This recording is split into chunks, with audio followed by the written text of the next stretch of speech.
팀원도 궁합을 보고 뽑아야 하느냐, 케미에 대한 건데, 관계 스트레스, 사실 제 스트레스 호소 중에 많은 거긴 한데요. 저 사람이랑 가까워졌더니 갈등이 생겼다. 누구 문제냐? 어떻게 해결하느냐? 요거예요, 사실은. 정말 잘 맞는 사람도요, 거리를 좁히면요, 100% 갈등이 생기는 구조적인 문제가 있습니다. 갈등이 생길 수밖에 없어요. 왜 그러냐면요, 인간관계에 있어서 완전 상반되는 거를 우리가 동시에 원하는 이 슬픔이 존재합니다. 하나는 거리를 좁히고 싶어 해요. 인간을 사회적 동물이라고 하죠. 그게 뭐냐면 혼자 못 산다는 거 아니에요. 거리를 좁히고 싶은 욕구가 어마어마합니다. 요 욕구만 있으면요, 인간관계 스트레스의 80%는 사라질 거예요. 왜냐면 가까워지면 행복하니까. 근데 이것만 있으면 좋은데 하나가 더 있는 게 뭐냐면 우리가 자유를 원해요. 자유에 비슷한 말은 독립이에요. 나 건드리지 마. 나 내 마음대로 살고 싶다는 욕구가 있다는 거죠. 그러다 보니 가까워지면 따뜻한데 깝깝하고, 멀어지면 자유로운데 외롭고, 이게 들쑥날쑥할 수밖에 없는 거예요. 아무리 잘 맞는 남녀가 만나도 항상 자유롭기만 해가 없이 좀 깝깝한데 괜히 했다 이런 생각이 드는 게, 꼭 잘못 만나서가 아니라 이제 그런 측면이 있는 데다가 회사 관계는 아니 연인이든 배우자처럼 골라 했는데도 그런 문제가 생기는데, 그 회사 동료를 내가 선택했나요? 직장 생활하면서 갈등이 많다고 해서 내가 문제가 있는 건 아닌지, 내 직장이 더 특별한 우리 문제가 있는 건 아닌지라고 생각할 필요는 없다.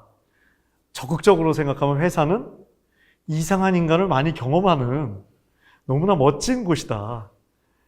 인간이 이렇게 우리한테 스트레스 요인이기도 한데 제일 행복을 주는 것도 사람으로 되어 있어요. 그 행복에 대해서 통계적 연구가 한 20년 이루어졌잖아요. 제일 사람의 행복을 견인하는 요소가 의외로 마음을 터놓을 수 있는 사람이 있냐 없냐 이런 거죠. 먹고 살만할 때까지는 경제적인 것도 중요합니다. 근데 그 어느 시점을 넘으면 의외로 경제적인 것도 중요하겠지만 그 친구가 더 중요하다는 거예요. 그 사람이. 부부도 어떻게 보면 오래된 친구일 수 있는데요. 꼭 나쁜 뜻이 아니라요. 부부 생활을 오래 하다 보면요, 제일 비밀이 많은 사이가 부부가 되기가 쉬워요. 이게 서로에 너무 얽히고 설켜서 서로한테 좀 미안한 게 싫어서 이게 이제 좀 엮이다 보면 힐링도 안 되고 심지어는 좀 비밀도 많아질 수 있는 거죠. 오래된 친구가 좋을 것 같지만 의외로 때론 힐링에 있어서는 새 친구가 힘을 발휘할 때가 많이 있습니다.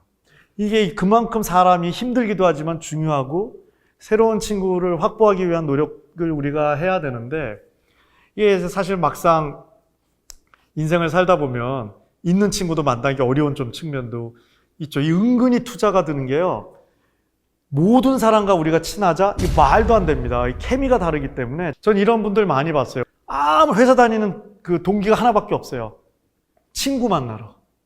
저 친구랑 점심도 먹고 저녁 때 영화관도 가고 여행도 다니고 술 좋아하면 소맥 한잔 하고, 이거 정말 불순한 의도 아닌가요? 근데 이분들이 일도 잘 되고요, 업무 스트레스를 거기서 푸니까 오히려 번아웃 같은 게 들어오면서 이게 오히려 거기서 일의 효율성이 늘면서 이게 사실은 선순환이 되는 측면도 존재하는 거죠. 그래서 인간관계가 어렵긴 하지만 꼭 새 친구들 한 명씩 확보하는 요 부분 꼭 말씀드리고 싶고요. 인간관계가 좀 어렵지만 제일 소중한 측면이 있다는 거죠. 근데 반대로 관계만 갖고 가면 번아웃 될 수밖에 없는 게 관계가 좀 또 어려운 측면이 있다는 거죠. 고맙습니다.